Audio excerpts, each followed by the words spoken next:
All right, we're going to continue getting reaction on this topic. African Transformation Movement President Vuyo Zungula has also sparked a debate by asserting that foreign-owned Spaza shops in South Africa are actually operating illegally due to non-compliance with the country's business visa requirements. And according to South African immigration regulations, foreign nationals seeking to establish a business must invest a minimum of 5 million rand. Zungula contends that Spaza shops, typically small-scale retail outlets, do not meet this investment threshold, therefore rendering them non-compliant and subject to closure. African Transformation Movement President Vuyo Zungula joins us now to further unpack this. Vuyo, thank you so much. We really appreciate you making time for us today. Good afternoon. So, immediately after the president's address on Friday, you brought up this argument, basically stating that according to our constitution, foreigners who own Spaza shops just don't even qualify in the first place to be doing business with the state. Definitely. Firstly, this is not a new issue. You will recall that there was a lockdown in 2020. Minister Mchaveni spoke on behalf of government to say that all businesses, especially Spaza shop owners, when the economy reopens, they need to be compliant, they need to register with SARS, they need to make sure that they are compliant with all of the laws. That did not happen. You'll also recall that even the late Minister of Finance, Minister Tito Mboweni, at the time said, in the new economy, when the economy opens, Spaza shop owners must be registered and pay taxes. Now, the issue that we have as the ATM is that this is not a new thing. And even the Spaza shop owners, this 21 period is a grace period because in any case, any business owner in South Africa, for them to actually practice, they need to be compliant with the law. It cannot be that now the government is enforcing existing laws. They are going to complain and want more time, whereas there's no new laws that have been brought by the government. It's just a matter of enforcing existing laws that should have been complied with in the first place. And the last thing on this issue, it is the concern that we have is that this is brought about by the dying of children. Now, there is a concern that once this phase goes past, the government is going to forget, there's not going to be enforcement, and then there's going to be another new cycle whereby they're going to want to intervene, whereas this is an existing problem that just requires the government to enforce existing laws. What we are upset about the ATM is that they spoke in 2020, they did not do anything. Why did it take the dying of our children for the government and the president of the country to come with these new regulations? Even now, every time on social media, we hear about fake foods being produced. Just now, Mfuleni in the Western Cape, there is fake foods that are produced whereby dog food is being given to humans to eat, and they are sold via these spazas. Now, the government is just going to weather the storm now because there's an uproar, and then after, they are going to go back into non-enforcement of the laws up until another death happens in the near future. That is what we need to correct. We want a government that actually enforces laws instead of a government that will speak and say want to enforce the law, but they don't follow through on that.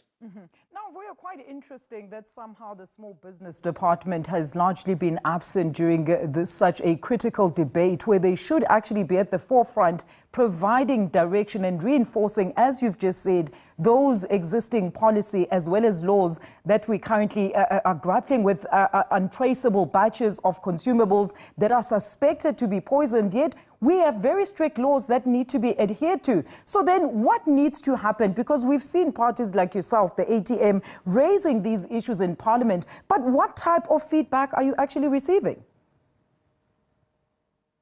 In the budget debate last year, Minister Stella Ndabeni-Abrahams, when we cornered her on this issue, she committed that the Department of Small Business is going to employ business inspectors that will do work that is similar to the labor inspectors. You'll recall that labor inspectors, they have to go through each and every company just to check compliance with the law from a labor perspective.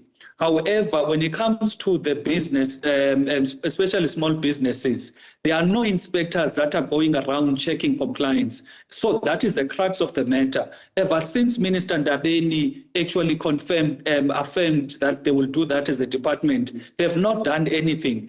And, there's this argument to say the people that, the foreigners that are running these Spaza shops are asylum seekers, therefore they need to be given leniency. Let me tell you this. There is no asylum seeker that will leave his children, that will leave his wife, and just alone run to another country.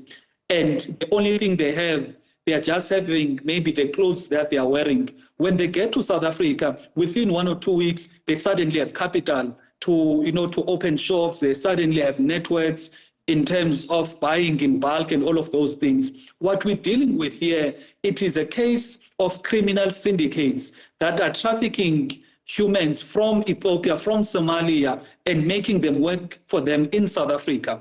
You will recall that there was even a report at the Spaza shops in South Africa actually funding terrorist activities across the continent. So this also deals with the issue of the state intelligence, because where is the intelligence in our country if people can come untraced, unvetted, they settle in our communities, no one knows who they come from, who are they, where they come from, which networks are they part of, and they get to be responsible for a very important part of our society, which is the distribution of food. When they get to South Africa, distribute this food like they're doing now. They sell fake products that end up killing our children. And even if we can look at the children that are dying now, what about the other long-term effects of people consuming expired foods, fake foods, and all of those things? So what we need here, we need all of these departments to actually take a responsibility in terms of ensuring